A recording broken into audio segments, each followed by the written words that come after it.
and you're listening to the Smacked Raw podcast.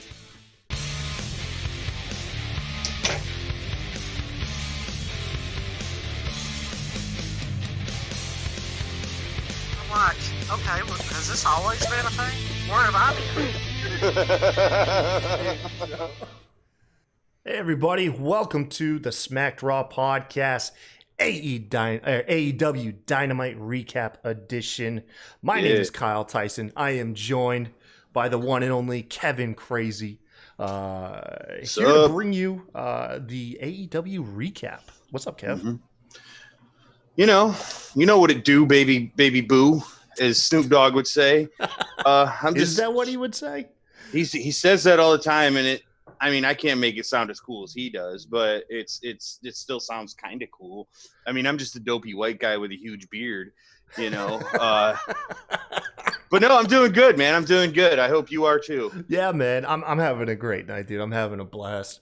Hey, we are currently live streaming on the Standing Streamers Twitch channel. Make sure to like and subscribe to it so you're notified every time that we go live. And also, so you can watch his show, Putting You Over, which recently featured from the critically acclaimed Boner Yard match. Doc Gallows was on the show, man. Boner Yard. Once again, I'm super petty. I watched that interview, mad as hell, because I wanted to have him on my show. And there I am watching Standing Streamer live out my dreams of interviewing big-time wrestlers. Oh, man. Hey, listen, we're the exclusive recap show for WrestlingNewsWorld.com. It's an awesome website featuring talented writers and other podcasts like ours. Make sure you bookmark their page and maybe check out their premium content as well. For those of you who miss our live show, you can catch us at youtube.com/SmackDraw Also, the audio version of this show is found pretty much everywhere you can listen to your podcast. My pick, Spotify. What's your podcast platform, Kevin? I don't know. Pandora, I guess. That's all I ever use for anything is Pandora. Maybe I'm just a dinosaur stuck in 2005 or something. I have no idea. Is Pandora still a thing? It's still a thing, right? Oh yeah. Yeah, I use it on the daily, man. Pretty much. So, you know. Awesome, man. Lastly, please help support us not only by liking and subscribing and sharing our show, but by heading over to patreon.com/SmackDrawPodcast and subscribing to one of our awesome tiers. We offer some cool rewards like first access to our pre-recorded YouTube videos, the ability to be featured on our show with a pre-recorded video question or maybe unpopular wrestling opinion. Watch out for this Saturday, by the way, with the Get Show podcast guys. Outside of that, we got a little bit of merch, like our sticker packs, and then we got more to come. I do have a t-shirt prototype in the works being made up, the official show shirt. We're working on it. That, of course, will become a tier soon. Soon enough. But once again, head over to the Patreon. Help us out. We greatly appreciate it. Speaking of those sticker packs, I mailed them all out today. So you got some. Everybody on the show's got some. All our patrons have some. I even sent a couple to the Standing Streamer. Maybe he'll go ahead and show them off. I'm stoked, man. I'm really stoked. Yeah, no, I'm looking forward to getting those damn things. I really like the holographic one. That one's dope as fuck. It's my favorite, man. It is my favorite by all means. Everyone's going to get this Maybe Spread Demon Art sticker, and no one's going to understand what the fuck it is. It's the perfect way to make its debut for Smack Raw. If you guys get this sticker and you're wondering, why do we have a sticker that says Maybe Spread Demon Art, check out the YouTube closed caption for our intro. Most of the time, that's what it actually says, is the closed caption whenever... it's actually Bret Hart doing the intro. I don't know how I fucked it up, man, but we saw it. We had a laugh. We turned it into a sticker. Yep. Oh, man. Standing Streamer says Pandora is owned by Sirius Satellite Radio. Okay, I did not know. Man, what'd you think of AEW tonight? Yo, it was good. It was really good. It was better than I thought it was going to be, honestly, because, especially things like huge tag team matches, like the one that opened the show, I'm not that big of a fan of, to be honest with you. Like, I feel like they're way too busy and I have a hard time, kind of keeping track of what's going on. Yeah. But I thought they did this one pretty well, but like overall, I was looking at the card and I was like, well, this isn't that exciting. You know what I'm saying? Mm-hmm. Like, I didn't have very high hopes for like the debate thing and like Well, you're conditioned when you have something hokey like the debate and it takes place on WWE, it usually bombs. It's usually such a groaning segment. Mm-hmm. Excuse me. It was. I thought it was fantastic. I think they kicked everything out the park, or hit everything out the park, with the exception of one thing, which I'll get into. Couple little side notes before the show. Still no Excalibur on commentary, probably due to the recent controversy. We won't get into it on the show. You guys can hop on the internet and find out for yourself. And then say though, I like the commentary team a lot right now. That they Taz, man. Yeah, it's so good. It's so good. And the chemistry that Taz and Shivani have, it's out of this world. It's so good. It doesn't feel like you're missing somebody. Exactly. I like Excalibur. No offense to him, but I mean, Taz is the man. Mm-hmm. And then oddly, no mention of the women's tag tournament tonight. Right? I mean, they only got 40 minutes on YouTube on Monday. I know. Jesus. Yeah. Did you see? I forget what her name is AEW, but Cameron, the returning Cameron. Remember we were talking about her last week? Oh yeah. Apparently, she's already teasing going back to WWE. Jesus Christ.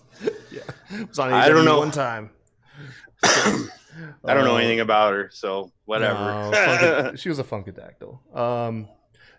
So what you were saying about this 12-man tag match, on the surface, it is kind of like silly, but one thing that I thought was very clever, they had 3, maybe more than 3 stories play out simultaneously on this. Mm-hmm. You saw Hangman Page getting cozy with FTR.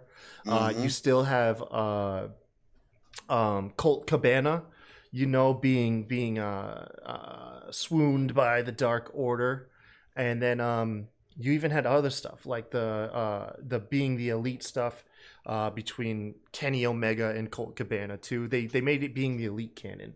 I thought that shit was pretty cool. That was cool. No, it was for me. It was a surprisingly good match. Because like I said, I feel like you get into like over 6-man tag matches for me, and it's like too much, But like you were saying, I mean, with all the stories going on within the match, they were cohesive too. You know what I'm saying? And how they kind of paired a couple guys off, like you were talking about. Kept the big spots like that kind of spread out throughout the match, so it was like you weren't getting these big plot points, for lack of a better term, all the time. And I mean, it kept me engaged. I was it just surprised me because like usually I'm not. That's the key word. It did keep you engaged. One thing I thought was clever was how Dark Order kept taking advantage of the 10 count for having tag team members in the ring, so they would all like tag chain themselves into the ring, so you'd have all 6 members in there for for a good 10 count, man. Partway through the match, I believe it was Dax busted his knee, and so FTR and Hangman Page went to the back. They left the elite. They left the Bucks and Kenny out there, who did, for the most part, got their asses handed to them. Hangman Page did eventually return.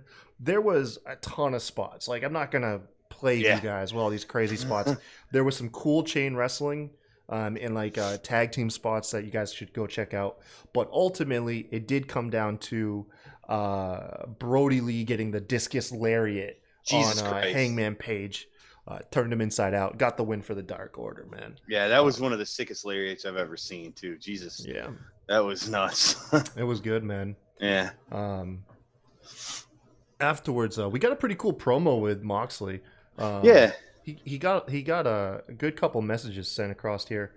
Essentially, he related to Darby Allin in that even in his younger days, he wrestled like a dangerous style that doesn't offer longevity, and it didn't matter who told him what, he was going to do it anyways. And so but he has a match to do with Darby, and he doesn't want to take pleasure in injuring him or anything. So he pleads with Darby, like, "Yo, when it comes time, stay down, even though I know you won't." No, it was a cool dynamic, man. It was a good promo. I liked it. It kind of shows another side of Moxley where he's like a little emotional, instead of like this vicious robot, I don't know. Like, I liked it more human side. But not too human. He's not like, yo, I'm going to be a big, wuss and give up my title because I'm afraid to kick Darby Allin's ass. But I might feel a little bad about it. Yeah, you know what I'm saying? Man, the contract is signed. Yeah. And he's like, I just hope you don't make me do that in there. Exactly. Exactly. No, it was cool, man. It was cool. I honestly, like, I think Moxley's promos are hit and miss with me, and this was definitely a hit. No, I hear you. Because, like, sometimes his promos don't hit because of his character. I feel like it's kind of just like his character's a little over the top, which is fine. I like that. I like that he's like, no fear, I'll fucking, jump in a barbed wire fence with chickens stuck in them or whatever. I don't know. Chicken stuck in them. Yeah, I don't know. Whatever. Like, it's cool, but like sometimes like he goes into like really ridiculous territory like that. You know. Not that ridiculous, but you know what I mean. So it's like it doesn't connect. Another lights out match. Oh hell yeah! I do. I want another lights out match. That was really good. Yeah. I know a lot of people shit on that shit. I fucking loved it. I like it. The one that he had with Kenny Omega or whatever. Holy shit! Mm-hmm. That was Jesus. That was brutal. So the next match, you had Santana and Ortiz taking on the Best Friends, who rolled up in Trent's mom's minivan, Sue's minivan, earlier in the night, man. Yep. These guys had a good match. I got to tell you, man, Chuck Taylor has this thing about kind of looking like a regular guy. And so he lulls you into this, like, you don't anticipate much from him. Mm-hmm. And then he breaks out some good fucking wrestling, dude. Chuck can go in there. Yeah. I feel like he can too. I think Trent's the better of the two, but everybody likes to shit on Chuck too. And I'm like, bro, he's like, what do you mean? He's not that bad. Like, just because Trent shines a little brighter doesn't mean Chuck don't have no goddamn shine, bitch. You know what I'm saying? Like, and he's better on the mic too. That's the thing. Yeah. He's so much better on the mic. Absolutely. Trent is a little awkward on the mic. If I'm, I think. Like, yeah, it's not bad. It's just Matt's telling me. Matt's in the chat, by the way, from the Smacking It Raw podcast. He's telling me don't put over Chuck. He says he's not even. He didn't even watch AEW. He's just here to mess with you and me. Like, dude, aren't you supposed to be doing the NXT recap? Oh, dude, come on, man. You're leaving Vince on red right now. No, man. Yeah, Chuck and Trent, dude, they have a cool dynamic.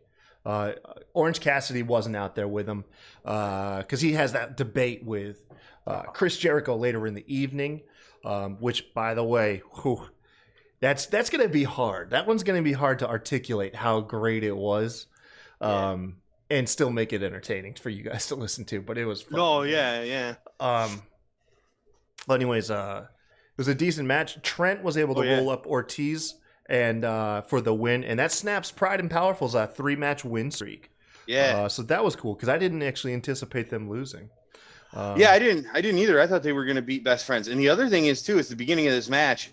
They were saying that Best Friends was ranked, number 2, I believe. I didn't realize they were that high in the rankings still. You know what I'm saying? Yeah, that's true because they failed to get the titles. But they didn't really drop down the rankings, man. I bet you the moment they win those belts, Rob wants to come back on the show. Bring it. Come on, Rob. Yeah, crazy rude. I'll get you guys paired up. I'll put this out there in the world. I'll split the cost of All Out 2 with Rob as long as he comes on and does the recap. Awesome. There we go. I'll clip it, man. Look, I'll sound 14 minutes in. I'll go ahead and I'll clip that, send it out to Rob. Standing Streamer asks, are we really looking at the rankings? Of course you're looking at the rankings. They matter, Standing Streamer. I don't know if they matter or not. What I like about it is that it just adds a little flavor, And maybe they intended it to be more than that when they first put it out there. But to me, that's all I look at it as, is like just some cool flavor that, you know, they keep track of wins and losses. Okay, great. You know, I do like seeing the wins and losses up there. Yeah. So MJF is continuing that campaign parody. Mm-hmm. They show off his headquarters, where obviously they plot their campaign strategy. Poor Lee gets destroyed for having an unlevel poster. Did you happen to see what Lee's job was, by the way? What he was doing when MJF messed with him? Yeah, I caught it, dude. He was pulling all the green M&Ms out of a bowl of M&Ms. The dude is separating M&Ms for you, and you're gonna fucking blast him over having an unlevel poster. Dude, that MJF rules. Is a savage. All right. Yeah. Fucking hell, man. Yeah, awesome. I love MJF. Give me more of it. I mean, is there a better promo in wrestling right now? Oh God, I don't think so. I mean, he's got to be in the conversation. I got to think, you know, like I mean, as far as classic heels go, there's nobody better than him. Like, dude is in character 24/7, talking shit to everybody. It fucking rules, you know? Oh yeah, no, MJF is the man, dude. I love it. I still can't get over last week's like scorched earth promo that he gave, man. Oh God. They're asking in the chat, is MJF turning face?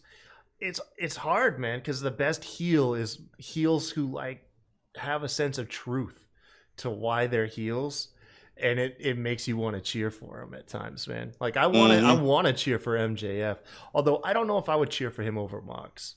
I'm not gonna lie. Like, yeah, I'll cheer for him leading up to Mox. Like, right. I'll definitely cheer on his promos, but once the match happens, I'm still all team Mox. Well, I think I just really like to hate MJF is mostly what it is, you know. Like at the end of the day, I feel like he's really hard to like legitimately cheer because he's just such a fucking asshole. But like, it's hard to not want him to succeed. You know what I'm saying? Yeah. No, it's very true. It's very true. And he's an AEW original. Mm-hmm. You know what I mean? He's not coming over here from WWE. He's not, you know, carrying the old guard like he said last week. And there's something very redeeming to that. Whether you're a bad guy or a good guy, you know what I mean? Not knocking anybody who's coming over from WWE. Right. But speaking of which, Matthew Hardy. We have Matthew Hardy. What's your take on this whole I'm going to be myself on screen gimmick? I guess we'll see. I mean, do you think it's a real thing or is it like a ruse? It seemed authentic to me, you know, tonight. I mean, I don't know. Maybe it is. I wouldn't put anything past Matt Hardy to do something like that, to be honest with you. So, like, I hear what you're saying. Like, but no, I mean, it seemed authentic, you know. It seemed like he just wanted to be, you know, that dude, like wrestler Matt Hardy, you know, not Damascus or whatever he was before, you know, broken Matt Hardy, all that stuff. Yeah. Not that I like that stuff. Don't get me wrong. But you know, I'm in, like, that's what Matt Hardy does best, is reinvent himself, you know? So like, I'm into seeing what this is going to be all about. Yeah, me too. He's out there. So he's going to be himself on screen. He'll be continue to be a mentor off screen, like to Private Party. He goes in on how Sammy Guevara had a chance to embrace him and take his advice, and Sammy turned it down. And he brings up the parallels that Sammy actually on Matt Hardy's debut came out from under the ring and attacked Matt. And so that's why Matt gave it back to him last week. And during that, Sammy once again emerges from under the ring. I got a chuckle out of that. I'm not going to lie. I did too. But it was a little on the nose, but it was still awesome. Did you catch Matt right before he slugged him? Was like, Sammy, I knew you'd come. We got the line. Yeah. Oh boy, though, these two brawl, and then we get one of the scariest fucking spots that I probably watched like what felt like 50 times to see if there was a legitimate injury that took place here. Oh my God, I know. These guys brawl outside, out. It turns into pretty much an all-out street fight. Matt Hardy breaks out a table, but actually gets laid out onto it. As he's laid out onto it, Sammy chucks a chair like full force, like 5 feet from Matt Hardy, and cracks his head. Matt Hardy, you can see instantly like tapping his head, like almost it seemed authentic and genuine. Oh like, yeah, he was extremely concerned for his well-being. And then we fast forward a moment later. Sammy's hitting a 540 splash off the stage through the table, and Matt is caked in blood. And I spent probably 20-30 minutes trying to uncover whether or not he was really busted open or not. Oh yeah. No, and the thing is that after Sammy got up from that splash, he was fucking covered in blood, for Christ's sake, pretty much. Like Matt Hardy was bleeding bad. Like it was. Mm-hmm. So I went back and watched. It's a work. He wasn't really busted open. All right, well that's good. I had to break it down frame for frame, but no, he had like it looked like a tube of blood. You see when he got cracked. If you go back and watch it, you see like this foreign object fly out of his hand. But boy, it looked nasty nonetheless. Still looked brutal. It looked brutal as fuck, man. Yeah. Why are you breaking kayfabe? I don't know. Come on. I don't know. Like I said, it just when you see something like that, man, you really want to know, like, is he okay? Like, what the fuck? No, I hear you. I thought the same thing. I was genuinely concerned for Matt Hardy, bro. No, it's all good. I'm just fucking with you. Yeah. Speaking of other people that are fucking with people, Santana and Ortiz pissed off from their loss. They destroyed Sue's minivan. Jesus. I officially hate them, I think. Dude, that's the biggest heel turn we've seen. Yeah. They were heels and turned heel. Yeah. Destroying Sue's minivan. For real. It's fucked up, man. Heels for reals at this point. For reals. Oh, shit. We'll just cover both the minivan segments right here. They destroyed Sue's minivan. They smashed it all up. Later in the show, best friends are able to make it to the scene. And they vow their revenge. They're going to have a rematch. And I love it. Trent intends on making them apologize to his mom on speakerphone. If they couldn't sound like more like a middle school feud, dude, like I've ever heard in my life. Perfect. I love it. Oh, it's terrific. I never thought I'd be so into a feud over a minivan. Neither, honestly. But here we are, man. Here we are. That minivan is over as fuck. So whatever. Oh my God. I'll cheer for it. Yeah, no. I really wish we could have got Sue's reaction. Oh my God, that would have been great. There. Oh man, she'd be so mad. Trent would have been grounded. She'd be calling their parents up. Yeah. He definitely wouldn't have no more Xbox, that's for sure. Hell no Xbox. Oh, they're going to have to go out, mow some yards, make some extra money. Probably, at least. Pick up a paper route. Mm-hmm. What other jobs do kids do? Taking out the trash. I don't know. If you're up north, you shovel snow. Yep. Make good money shoveling snow, actually. Oh, yeah. Oh, yeah. Boy. There were a couple winters when I was like probably around my son's age, actually, where like I'd go out for like a couple hours and make like $20-$30 just shoveling people's sidewalks. Oh man, hell yeah. So let's see here. Yeah. Up next, John Silver and Alex Reynolds of the Dark Order. Dark Order, man, had a good night, man. Everybody made it to TV. Mm-hmm. What'd you think of Matt Cordona's debut in a tag match with Cody? Well, I mean, to be perfectly honest with you, I wasn't exactly all that familiar with Zack Ryder in WWE. Okay. I remember him from like Ryder and Hawkins tag team, and they had some success, and he seemed all right. I mean, he already has a lot more of my attention than he ever did in WWE. You know, I mean, I don't know though. You know what I mean? Like, you know exactly how I feel about him. It's just been a couple things. His WWE run for me, when I saw it, was kind of bland. I mean, it wasn't bad, but it wasn't anything really memorable, you know? Yeah. No, I mean, that was it. So that's it. Like, it was granted, not to his fault. I mean, if I think we've all heard the story a million times, he was able to get over on the internet well before the Young Bucks did it with Being the Elite. He was able to do it with his own internet show, got huge popularity and fame. Live crowds were cheering him on, and then WWE just proceeded to bury the shit out of him. And they took away all hype, all everything. He would go years where he'd only wrestle like 1 or 2 matches on Raw, and that was it. And now he appears in AEW complete with pyro, hype. Granted, he got swole as fuck. I was gonna say he looks good.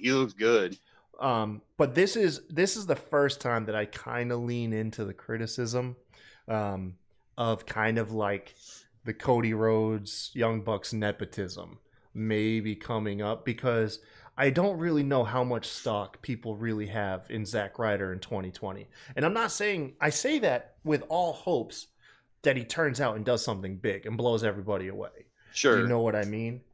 But I don't know. This was the first time I'm like, dude, this is the first kind of like transfer over where I was like,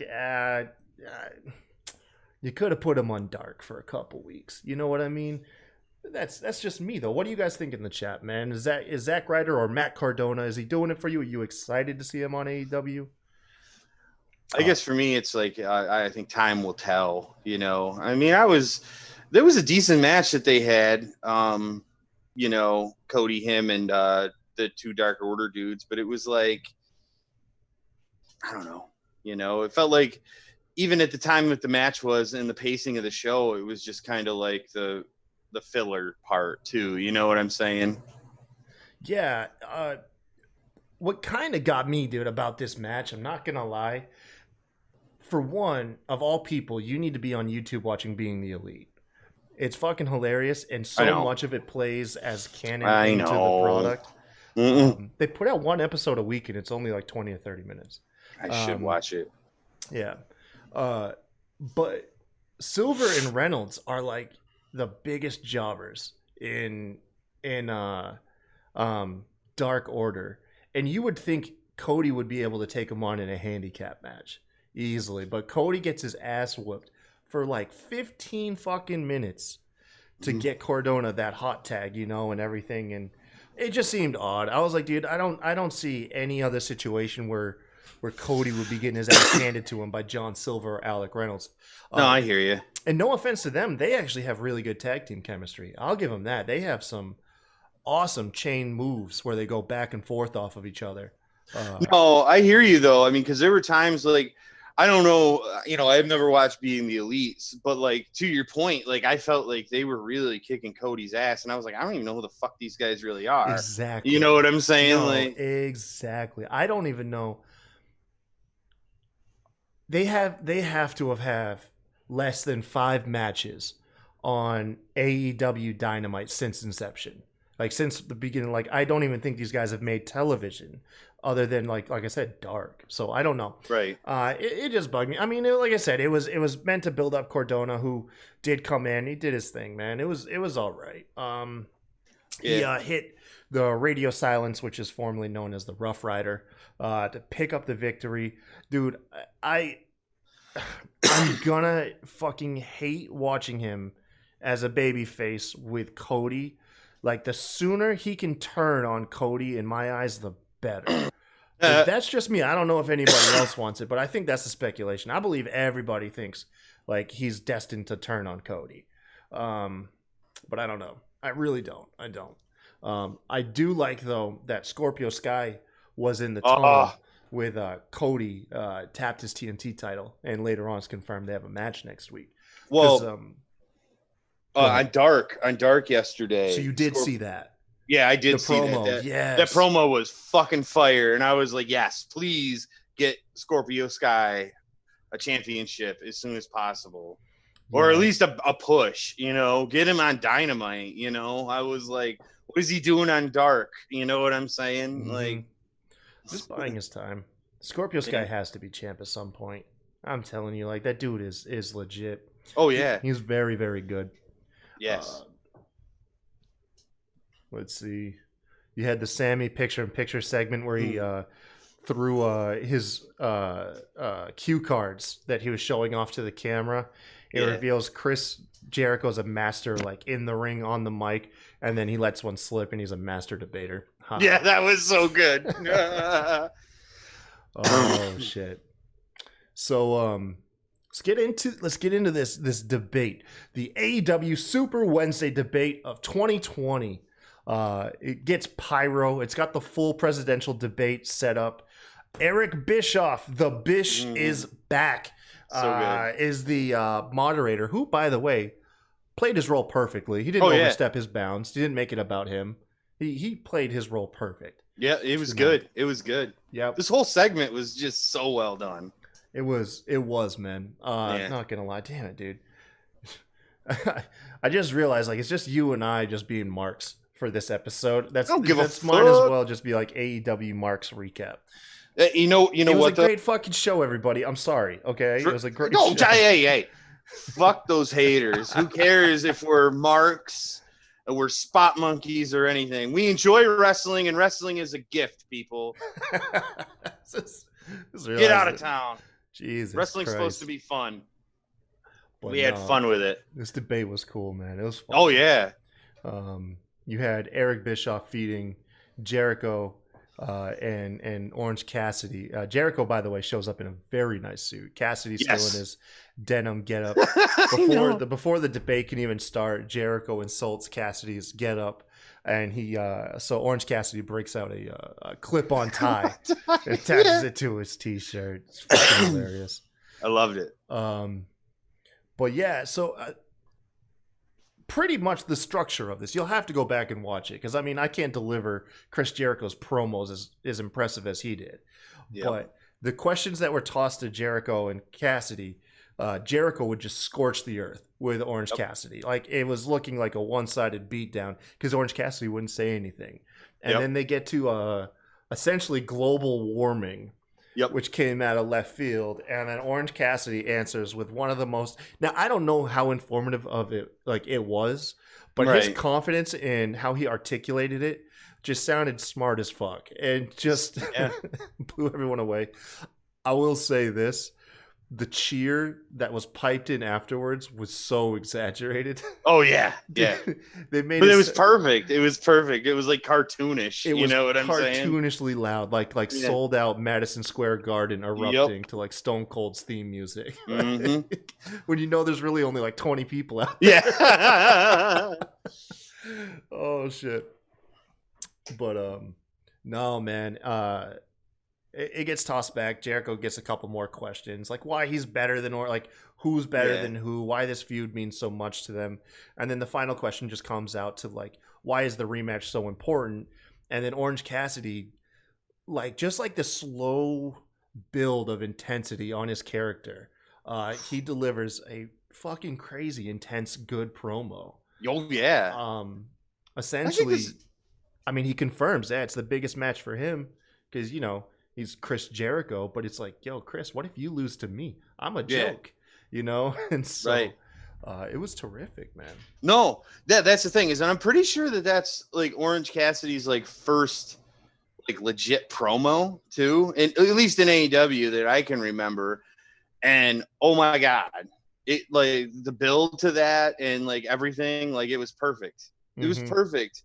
Like, I mean, I know that, you know, what happened afterwards or whatever, but like in the War of the Words, who would have thought that Orange Cassidy was going to get over on Chris Jericho ever? So you know much what I'm to saying? The point that Bischoff declared the winner of the debate. Yeah. I mean, like that's like, and like for half of the questions, Cassidy didn't even say a goddamn word. It was so good. It's really cool. Like, they've really taken the theory of less is more and worked that perfectly with Cassidy. Oh yeah. And just when he's growing stale, okay, give him a little bit of this promo. Okay, give him a little bit this week. Give him a little bit of more urgency in your moves. You know, okay, do a cool spot with this orange juice. Like, they're just giving him a little bit here and there, and it's great because I've been seeing these tweets. I don't know what sparked it. I think it was like something about, maybe it was Kenny like but they sparked it, and I saw a couple people asking online was like, is anybody in AEW being used to their fullest potential? And to which I reply, Orange Cassidy. If anybody in the show is being used perfectly and you're getting the most out of them, it's got to be Orange Cassidy. Yeah. By all means. Yeah, I would tend to agree with that. I mean, it's just been a really good slow burn build where it's just like building his character a little more and adding just like a little more. It almost feels like when you're playing like an RPG or something and you get like a new skill. Like that's kind of how they're building him. You know what I'm saying? Like with the orange juice stunt, that was like a fucking skill that he learned, and now he like he leveled up, and now he's really good at promos. So that it was... yeah, man, he's really fucking good, dude. Yeah. Who wins that match next week? Man, I don't know. I hope Cassidy, honestly, because Jericho won the first one. And honestly, I'd like to see the rubber match between the two of them. Jericho can afford a loss. He's only been pinned twice. Yeah. He's only been pinned twice, man. He can afford a loss. Yeah, and I think it would do a lot more for Cassidy, honestly. And the way they've been building him, man. But it's Jericho, so you never know. You know what I'm saying? In the chat, they're playing off your video game reference. Bob's in here saying, power up with promo mod. Yes! Perfect. KO. Yeah, Britt Baker victory. This was pretty. I don't know. I think you could look at this as either stupid or you could enjoy it. So I don't know how to take this. I enjoyed it in the moment, but it doesn't make much fucking sense. So if you haven't been paying attention, you got this feud going on between Big Swole and Britt Baker. Swole is dying to get her hands on Baker once she's obviously medically cleared. Well, last week, Britt admits to that's inevitable. They're going to clash. So she's willing to have a match once ready, but she has to get through an opponent of her choosing. So you would think logically you'd get the biggest, most unstoppable beast you can. Like we were saying Aja Kong, Nyla Rose, these just unstoppable. Even Awesome Kong. Awesome Kong, yes. Around. Yeah. And instead, we go the opposite route. You put in a quote-unquote non-wrestler in Reba, who is essentially Britt Baker's servant, to take on Big Swole. So it doesn't make much fucking sense at all because that Swole's going to win this, right, and you're going to get that match. On the flip side, though, the match was fucking hilarious. I love the look of surprise on Reba's face every time she landed offense. Oh, yeah. It was perfect. It was so good. But you're right. I mean, the whole thing was a little wonky, but hey, man, whatever. It's pro wrestling, sometimes you're going to get really silly shit like that you're just supposed to, kind of laugh at and scratch your head, Maybe next week it's revealed that, Reba fucked up Britt's coffee order, and that's why she got fed in the match. Yeah, exactly. But, who doesn't want to have a friggin' Big Swole Britt Baker match when Britt Baker's healthy at this point? I can't wait. I can't fucking wait, Yeah. And Swole really makes the best of her time when she's on screen, too. I think she does. Oh, yeah. I think, she's... she knows, okay, I got 2 minutes. I'm going to make the most out of this 2 minutes. Mm-hmm. She's really winning me over. I think with the right kind of push, she could be a future champ, True. Yeah. I mean, I don't know. I don't know that for sure yet, but I think that there's that potential there for her. I mean, she's got the personality. Mm-hmm. Alone, she's got a hell of an awesome personality on the mic and in her actions. Yeah, I think I could totally see it, man. Yeah, and she's also got a lot of fans. If you need to find out, ask Vince, man. Vince knows all about her. Yeah. So.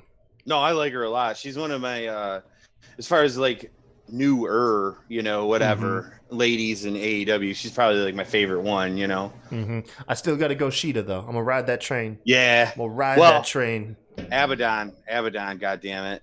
I need to see Abaddon. I think I did watch the first match that she had. She was on Dark last night too. She was. Mm-hmm. I gotta get in there, man. Laptop Gang says Jay. What's up, Jay? Welcome to the chat, man. Yo. Let's see here. Oh, next week, Tag Team Appreciation.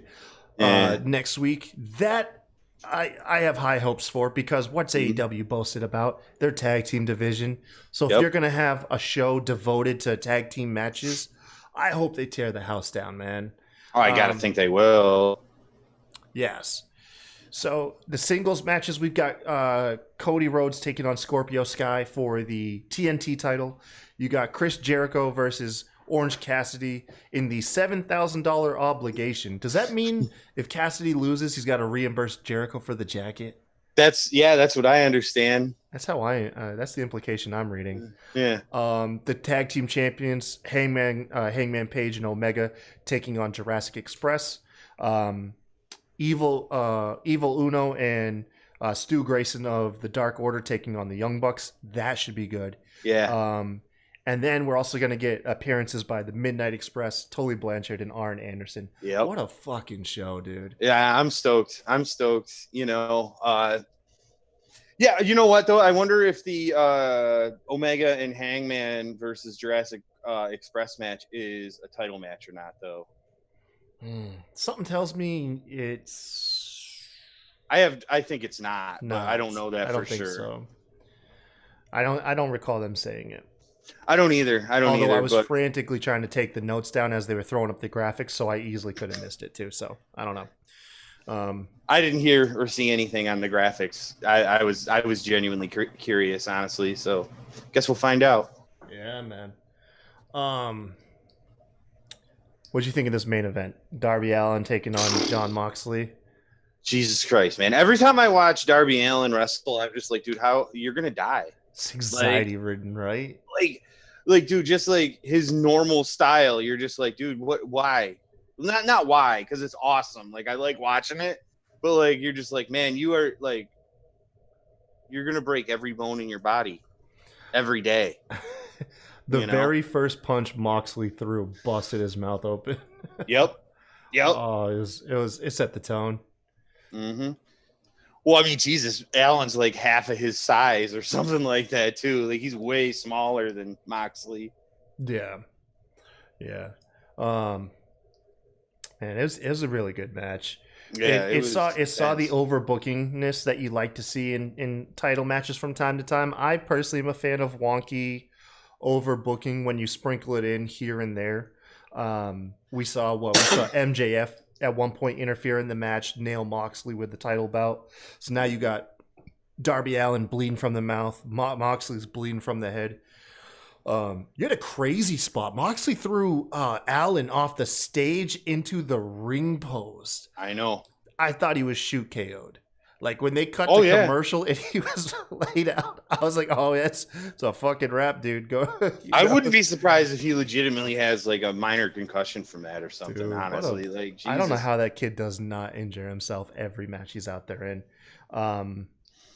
At one point, after the belt interference, Allin hit a coffin drop, excuse me, where Moxley kicked out, I swear, at 2.9. Oh, yeah. Dude. Well, I got to tell you, when MJF and Wardlow came in and did that interference, I was like, holy shit, they're really going to give the belt to Darby Allin. Go with it. Like, I thought for sure. For a moment.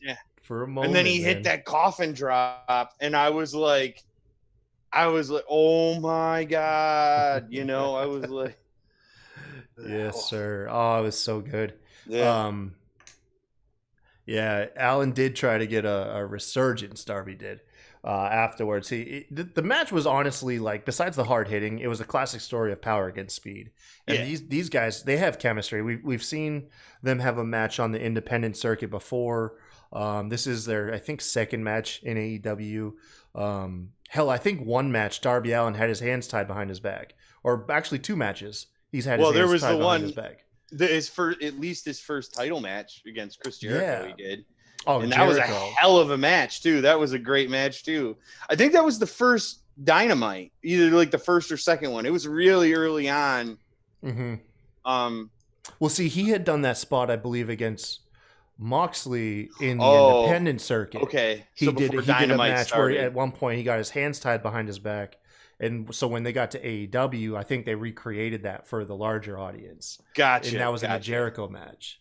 Yeah. But yeah, Darby Allin's a fucking madman. Oh yeah, he has no fear whatsoever. No. So the ending saw Darby really taking it to Moxley after Moxley kicked out of that coffin drop. However, after going for a second coffin drop, he lands into the sleeper hold where he almost gets put out like Brody Lee did. Instead, he doesn't go out, so Moxley hits the gotch pile driver. And I love that he started doing that after his match with what's his name? I can't think of it. This big New Japan star who does it too. I don't know why his name's slipping me. But after the pile driver, he still kicks out. Moxley doesn't want to do it. You can see confliction, but eventually he does take him out with the paradigm shift, and then he gets the win. And then he kind of like coddles him. Like he feels remorse. Gives him a hug and shit. A bit much, but yeah. Gosh, shit was a fucking awesome main event, man. Oh yeah, that was fire. Like, I mean, I got to think that if Darby Allin doesn't die, he's going to be a champ at some point. You know, I mean, that's hope so. After all of this, that's like his second, title match. That's been just like, I mean, he's taken the champion to the end of their rope, basically.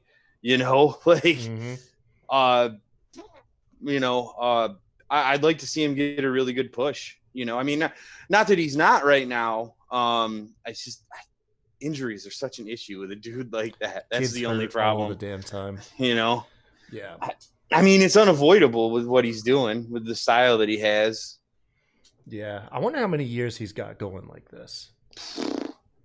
Less than 10, I bet. You'd think so, right? Well, because I think they said he was like 27, 28, something like that. So, like, yeah, I guarantee less than 10. I bet he goes into lucky. His 30s, man. He's gonna start feeling it more. Probably. I was gonna say I bet he's lucky if he has 7 or 8 more years. Yeah. So. Oh, it's good, man. Can't wait for next week. Next week's gonna be fucking awesome. Absolutely. Tag team wrestling, clap, clap, clap, clap, clap. So we'll, Bob in the chat says 5 years is what he's betting on. I could see that's reasonable. Hell, dude, you could say 3 years and it wouldn't surprise me. But yeah, man. But that was the show, you guys. Let us know in the comments what you thought of the show. Make sure to obviously like and subscribe to our YouTube channel. And of course, please head on over to the patreon.com/SmackDraw podcast. Subscribe there. You guys have no idea how much it helps out. Just even as little as $1, man. As little as $1. Give you access to all our pre-recorded YouTube videos early before they go up. Like tomorrow night's episode of Unpopular Wrestling Opinions, where we featured the Deadass podcast. And who else do we have on that show? Oh God, I forget. Hold on, I got her. Right. I don't know why she slips my mind every time. She was cool as shit. I really liked her. What was Vanessa? Vanessa there you was go. On the show, and anytime like an unpopular opinion about a Canadian wrestler came up, boy, she got hot. Yeah, you were of course, Kevin. You were on the show. Fuck, yeah, I was. Yeah, you were on the show too.